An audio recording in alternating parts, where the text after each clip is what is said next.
And resuming debates, the Honourable Member for Parkdale-High Park. Thank you, Mr. Speaker. And it's a pleasure to stand in this House this evening and represent the constituents in my riding of Parkdale-High Park in Toronto on the very, very important issue of rail safety. And tonight we are debating a private member's bill, Bill C-627. And the focus of this bill is on the issue of railway level crossings, and certainly that is an issue. It's a major issue. A number of people are injured or killed every year. But I would like to first of all salute the hard work of my colleague from Brossard-la-Prairie for all his diligent work in holding the government to account on this very important issue overall of railway safety. Following the disastrous crash in Lac-Mégantic, Quebec, certainly Canadians awoke to the very real concern that perhaps their safety was not being as diligently monitored as it should be from our federal government. And I just want to speak a bit about my riding of Parkdale-High Park. The northern end of my riding, the northeastern part, is called the junction, and it's called a junction because it is an intersection of multiple rail lines that cross and become the northern and eastern boundaries of my riding. The southern part of the riding also has a rail line going through it. So we are a riding of railways, and the issue of rail safety is very important to the people of Parkdale-High Park.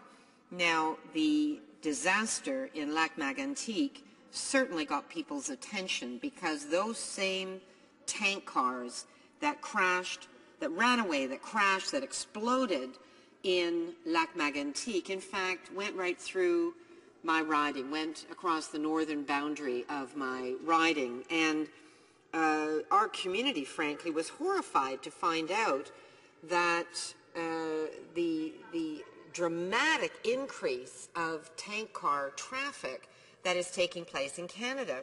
In 2009, there were 500 tank cars, and today, in 2013, we find there are 140,000 tank cars rumbling through our community. So quite rightly, people are concerned. And I know people in Parkdale-High Park, some of whom look out their bedroom window and see these tank cars by the hundreds rolling by, or children who are playing in a nearby parkette on Vine Street.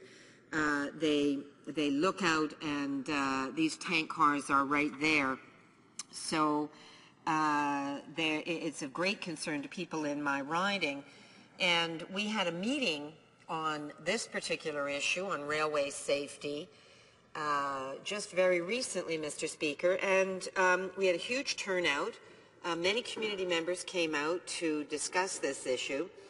We were pleased that CP Rail sent a representative, and while the people who attended the meeting, not everyone was certainly happy with the answers they got from the representative of CP Rail, they were very pleased that CP did attend the meeting. What they were very frustrated with, Mr. Speaker, was the Minister of Transport refused to allow any officials, anyone from Transport Canada, to attend the meeting and to answer the questions of the people from my community. We found that shocking.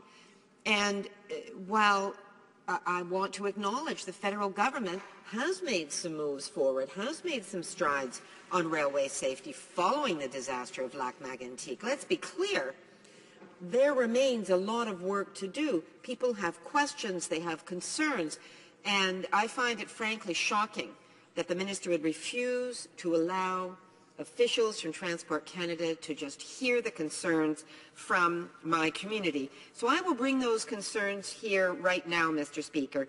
They want to know what the timetable is for phasing out the .111 cars. They want to know why the cars that will replace them are not the double-hulled cars, the cars that are the safest, the cars that have gas sensors in them to be able to determine if there's a buildup of gas. They want to know what the emergency safety procedures are in their community. One woman very poignantly at this meeting said, she says, my house backs right onto the railway lines. If there's an explosion or a derailment, what do I do? Do I hide in my house or do I run? We had the head of fire safety the head of the fire department for the City of Toronto at this meeting, and he advised her to stay in her house, but he said it depends on what the tank cars are carrying, because it could be that there's a gas that if she goes outside, they could be asphyxiated, but if it's something very explosive, staying in their house maybe is the worst thing. So he recommended stay there until we know what it is. But frankly, we have no idea what the emergency procedures are, and I think most importantly, people have no idea what's being carried in these tank cars. They wanted to know what's in the cars. They'd also like to know if there have been any explorations of alternative routes that don't go through some of the most densely populated neighborhoods anywhere in this country. Because that, Mr. Speaker, would make a great deal of sense, that we don't expose this massive number of people to potential tragedy. And it's not that Lac-Mégantic was an isolated example. We had a derailment in the junction a few years ago, Mr. Speaker. Fortunately, it was the cars were carrying grain and not raw bitumen. That was very fortunate. We had a huge derailment in Mississauga many years ago that resulted in the evacuation of the entire city of Mississauga. So disasters happen. We need not only to be prepared, the community members need to know what the risks are and if they are being prepared. Now, we are in a state today, Mr. Speaker, where the railway industry has been privatized and deregulated by previous Liberal governments, and then they proceeded, along with the Conservatives, to privatize and deregulate rail safety and rail enforcement. And we saw that was pointed out in the Lac-Mégantic inquiries as one of the major problems with the railway sector, and that is certainly that was something that was criticized very severely in the inquiry that came out. So what we have here that we're debating tonight, Mr. Speaker, is a private member's bill that aims to make some improvements to safety at level crossings. And my question to the government is, why a private member's bill? Why are you bringing this in through the back door? Why didn't you spend the $3 million on level crossing safety that was in the budget last year? Why is that still sitting on the books? Why have you decreased by $5 million the budget for railway safety? Now, I see my time is up, Mr. Speaker. I just want to say this is a critically important issue. I have 1 minute. Thank you. This is a critically important issue. It is something that affects certainly the residents of Parkdale-High Park, but it affects all Canadians. And while there are some positive features in this private member's bill, and of course anything that improves railway safety, level crossing safety, we will support.